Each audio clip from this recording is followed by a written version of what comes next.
అలా మీరే మొత్తం అందరికీ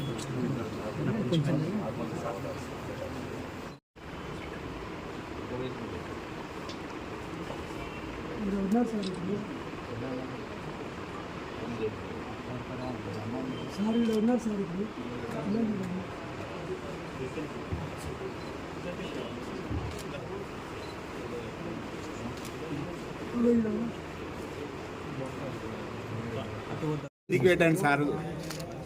సార్ చెప్పండి.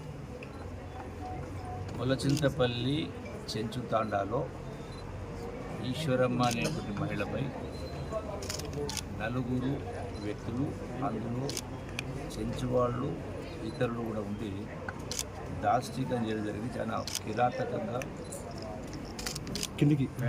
భయంకరమైనటువంటి అంటే ఆటవిక దశలో జరిగినట్టుగా దుర్మార్గంగా ప్రవర్తించారు. ఆ రోజున నా దృష్టికి రాగానే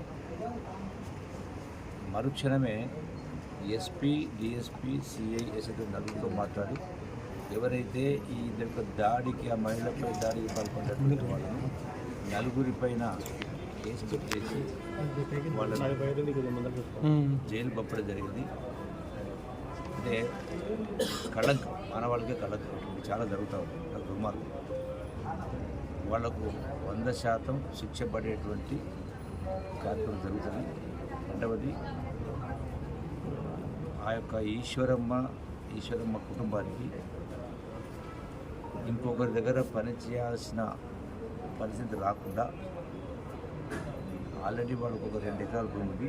దానికి తోడుగా ఇంకొంత ప్రభుత్వం తరఫున ప్రభుత్వ భూమిని వాళ్ళకి ఇచ్చే కార్యక్రమం చేసి ప్రభుత్వం తరఫున 2 లక్షల రూపాయలు ఆర్థిక సహకారం చెల్లించే కార్యక్రమం చేసి వాళ్ళ పిల్లలు 3 ఆడపిల్లలు, ఆ 3 పిల్లలకు కూడా వాళ్లకు చదువు విషయంలో ఈ యొక్క ప్రభుత్వ పరంగా రెసిడెన్షియల్ స్కూల్స్లో వాళ్ళకు చదువు చెప్పించే కార్యక్రమం చేసి వాళ్ళకు ఆర్థిక భారం పడకుండా అన్ని విధాల ప్రభుత్వం వాళ్ళను ఆదుకునే కార్యక్రమం చేస్తాం. వాళ్ళ కాళ్ళపైన వాళ్ళు నిలబడే విధంగా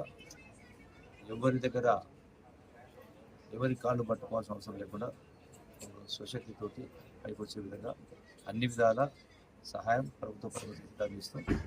వ్యక్తిగతంగా కూడా మంచి 5 సాయం చేసే కార్యక్రమం చేస్తాం. అన్ని విధాలు ఆదుకునే కార్యక్రమం చేస్తాం.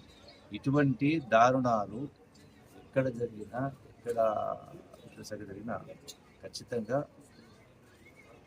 ఆ దాడులకు పాల్పడిన వాళ్ళపైన కఠినమైన చర్యలు చట్టపరంగా అన్ని కూడా ఏది కూడా స్పేర్ చేయకుండా ఎటువంటి రాజకీయాలకు అవకాశం ఇవ్వకుండా అది ఎవరైనా ఎంతటి వారైనా 100% శిక్షించే కార్యక్రమం జరుగుతుంది. ఇందులో ఎవరిని కూడా ఉపేక్షించేటువంటి సమస్య